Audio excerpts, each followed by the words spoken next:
Hello everyone, welcome to Gyanshree classes. So guys, आज की इस वीडियो में मैं आपके साथ बात करूंगी असिस्टेंट प्रोफेसर की बहुत सारी वैकेंसीज की, जो कितनी है 1931, यानी कि लगभग आपकी 1900 जो वैकेंसी है, इसके बारे में आज की इस वीडियो में मैं आपके साथ बात करूंगी। तो ये जो असिस्टेंट प्रोफेसर की वैकेंसी निकली है, ये राजस्थान लोक सेवा आयोग अजमेर से निकली हुई है। अगर हम इसमें सब्जेक्ट की बात करें तो इसमें botany, chemistry, math, physics, zoology, administration, geology, law, economics, English की काफ़ी अच्छी वैकेंसी है, Hindi, geography, history, sociology, philosophy, political science, public administration, Sanskrit, Urdu, Punjabi, library science, psychology, Rajasthani, Sindhi, gemology, garment production and export management, military science, art, history, drawing, painting, music, art, painting, sculpture, agriculture. तो यहाँ पर ये जो इतनी सारी जो वैकेंसी है, कुल मिला के इसमें एजुकेशन की वैकेंसी नहीं है, जो एक दुखद विषय है। लेकिन ये जो सारी वैकेंसी है, ये अलग अलग सब्जेक्ट्स के लिए है। तो यहाँ पर जनरल कैंडिडेट के लिए, सभी कैंडिडेट के लिए यहाँ पर वैकेंसी है। ठीक है, तो ये जो है असिस्टेंट प्रोफेसर का, ये सीधी भर्ती है। तो इसमें क्या होगा, इसमें टेस्ट होगा, टेस्ट होने के बाद इसमें आपका इंटरव्यू होगा और उसके बाद आपका सिलेक्शन हो जाएगा।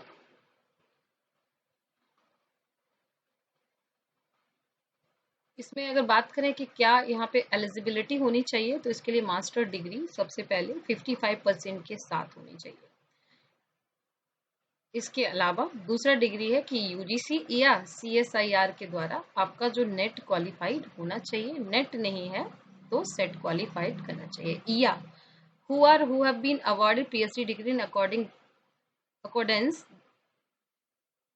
the University Grant Commission regulation 2009 या 16, जिसमें किसी के अकॉर्डिंग आपका यहाँ पर पीएचडी होना चाहिए। तो दैट मीन्स या आप पीएचडी हैं तो भी आप इसमें एग्जाम दे सकते हैं। अगर आपने यूजीसी नेट क्वालिफाई किया है, तो जो लोग पीएचडी हैं उनको नेट से यहाँ पे एग्जम्प्टेड किया गया है, यानी कि अगर आपका नेट क्वालिफाई नहीं है फिर भी आप यहाँ पर अप्लाई कर सकते हैं। तो ये दोनों के लिए भी बेनिफिशियल है। सपोज आपका नेट हो गया पर पीएचडी नहीं है, या आपका पीएचडी हो गया है आपका नेट नहीं है, तो ये दोनों ही लोगों के लिए बहुत ही बढ़िया वैकेंसी है। दूसरी बात है, the PhD degree the candidate have been award in the regular mode में होनी चाहिए आपकी पीएचडी।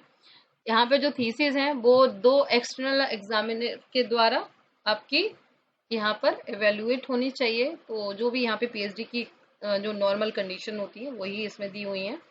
अगर हम बात करें यहाँ पे कि जो कैंडिडेट यहाँ पर जो नेट है अगर नहीं है, तो आप सीधी सी बात है वही उन्होंने दिया है कि मास्टर डिग्री जो है वो उसी में होनी चाहिए जिसमें आपका नेट है।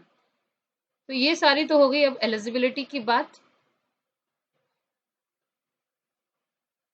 अब यहाँ पर जो पद संख्या है 1 से लेके 48 की है ना, उसके लिए यहाँ पर अलग से ये शैक्षणिक योग्यता दी हुई है।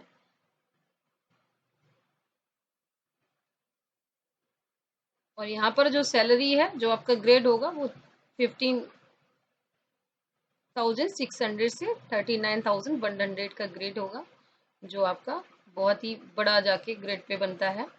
और यहाँ पर जो एज की अगर हम बात करते हैं, तो इसकी जो एज है वो 40 से कम होनी चाहिए, यानी कि 21 से 40 होनी चाहिए।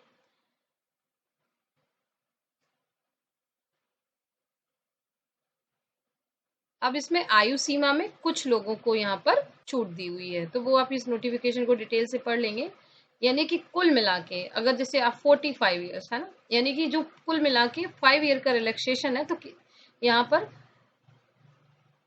5 ईयर का रिलैक्सेशन किसको है, अगर आप राजस्थान के हैं, SC ST हैं, पिछड़ा वर्ग से हैं या EWS कैटेगरी से आते हैं, तो आपको 5 साल का रिलैक्सेशन मिलेगा इन दैट केस, अगर आप राजस्थान से। दूसरा, अगर आप महिला हैं चाहे किसी भी स्टेट से हैं, तो भी आपको 5 साल का रिलैक्सेशन मिलेगा। अब मान लीजिए आप दूसरी स्टेट से हैं लेकिन आप SC कैटेगरी में आते हैं, तो आपको यहाँ पर आयु में छूट नहीं मिलेगी। दूसरी बात है कि राजस्थान में अनुसूचित जात जो भी कमजोर वर्ग की महिला अभ्यर्थी हैं, ठीक है, अगर आप अदर स्टेट से आती हैं तो आपको 5 साल का छूट मिलेगा। अगर आप दूसरी स्टेट से आती हैं तो आपको यहाँ पर 10 ईयर्स का छूट मिल जाएगा।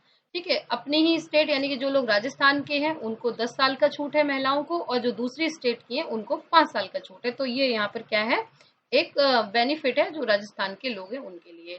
इसके अलावा अगर कोई विडो है या कोई यहाँ पर डाइवोर्स वुमेन है तो उसके लिए कोई भी अपर एज लिमिट नहीं है। तो ये कह सकते हैं ये बहुत बहुत अच्छा कदम है कि ऐसी महिलाएं हैं जो इस इनके साथ ऐसा कुछ प्रॉब्लम है तो उनके लिए कोई एज लिमिट नहीं रखी गई है। तो ये एक बहुत ही स्वागत योग्य कदम है ताकि ऐसे लोगों को सपोर्ट मिल सके। इसके अलावा जो भी यहाँ पर जो कर्मचारी हैं आपके डिफेंस सर्विस के, उनके लिए 50 ईयर्स तक की दी हुई है। तो काफी सही है यहाँ पर एज का। तो इस तरह से ये टोटल एज का हो गया है, बाकी सभी आप पढ़ लेंगे। मेन चीज मैंने आपको बता दी है। तो ये हो गया एज का। इसके अलावा चयन प्रक्रिया यानी कि यहाँ पे सिलेक्शन कैसे होगा, तो सबसे पहले कि यहाँ पे एक प्रतियोगी परीक्षा होगी यानी कि आपका एक एग्जाम होगा और इसके बाद एक इंटरव्यू होगा और इंटरव्यू के बाद फिर जो भी आपका मेरिट लिस्ट में जो भी आएगा उसको यहाँ पर सेलेक्ट किया जाएगा। यहाँ पर जो परीक्षा कहाँ पे होगी, तो ये अक्टूबर में होगी और अक्टूबर में ये वैसे बेसिकली आप ये मान के चलिए कि राजस्थान के ही अलग अलग डिस्ट्रिक्ट में होगी। तो ये आपका अक्टूबर में और राजस्थान में एग्जाम होगा। टाइप क्या होगा यहाँ पे, ऑनलाइन या ऑफलाइन कुछ भी हो सकता है, इन्होंने एकदम क्लियर नहीं किया है। और जो एग्जाम है वो ऑब्जेक्टिव मोड में होगा। इसके लिए जो आवेदन की तिथि यानी कब तक आप इसको एग्जाम को आप फॉर्म भर सकते हैं, तो ये 26 से लेके 24 यानी कि ये 25 जुलाई 25 जुलाई तक आप इस फॉर्म को भर सकते हैं। यहाँ का इसका क्या प्रोसेस है, आपको यहाँ पे राजस्थान की वेबसाइट पे जाना है। यहाँ पे जाके आप इसमें इंस्ट्रक्शंस को पढ़ेंगे और जाके आप अपना पूरा का पूरा फॉर्म भर देंगे। इसके अलावा अगर आपको कहीं कोई प्रॉब्लम आती है, आपको कुछ पूछना है, तो आप मुझसे पूछ सकते हैं। डेफिनेटली मैं आपकी हेल्प करने की कोशिश करूंगी। यहाँ पर जो फीस की अगर बात करें, 600 रुपीज़, 400 रुपीज़ एंड 400 रुपीज़। तो इस तरह से ये जो फीस है वो आपकी 600 रुपीज़। एग्जाम में जो रिटन एग्जाम होगा यहाँ पे किस क्या पैटर्न होगा, तो सबसे पहले आएगा आपका subject with in the post यानी कि 75 मार्क्स का होगा और 3 आवर्स तक होगा।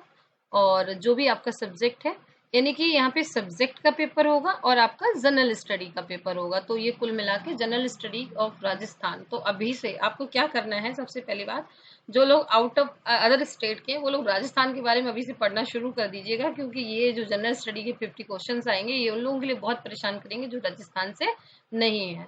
तो इसलिए ये चीज आपको ध्यान रखनी होगी। इसके अलावा इसमें पार्ट बी में यहाँ पे इंटरव्यू होगा और इंटरव्यू के जो मार्क्स होंगे वो 24 मार्क्स होंगे। सो यहाँ पे कहने का मतलब ये है कि अगर आपका यहाँ पर रिटन अच्छा हो जाता है और आपका इंटरव्यू नहीं अच्छा होता है तो भी कोई बहुत ज्यादा फर्क नहीं पड़ेगा, क्योंकि इंटरव्यू के जो मार्क्स हैं वो बहुत ज्यादा नहीं रखे हुए हैं। तो आप अपने रिटन पे बहुत ज्यादा फोकस करिए। अगर आपने रिटन अच्छा कर लिया है तो डेफिनेटली आपका सिलेक्शन हो जाएगा। सिलेबस की बात करें तो यहाँ पर क्या इसका सिलेबस होगा, तो आप इसकी वेबसाइट पे जाके देखेंगे तो वहां से आप इसके सिलेबस को डाउनलोड कर सकते हैं। इसके अलावा जो भी चीज़ें हैं वो आपको मोबाइल और ईमेल से टाइम टू टाइम पे आपको यहाँ पर इंफॉर्मेशन मिलती रहेगी। और जो लोग भी नेट की तैयारी कर रहे थे या नेट जिनका क्वालिफाई है वो लोग उसी वही चीज़ से बिल्कुल सेम उसी स्टडी करें, बस आप थोड़ा फैक्चुअल पढ़ना शुरू करिएगा। क्योंकि जो भी असिस्टेंट प्रोफेसर का एग्जाम होता है उसका जो नेचर होता है आप देखेंगे कि फैक्चुअल प्लस कंसेप्ट दोनों को मिला के होता है। तो दोनों चीज़ों पे विशेष ध्यान दीजिएगा। बुक्स को रिव्यू करना शुरू करिए। बुक्स को, एक बुक पढ़ रहे हैं तो उसको पूरा शॉर्ट नोट्स में लेके आइए। और स्पेशली राजस्थान का तो डेली पढ़ना ही पढ़ना है। 1 से 2 पेज आपको राजस्थान के बारे में कोई भी जीएस का बुक ले लीजिएगा जो राजस्थान के बारे में हो।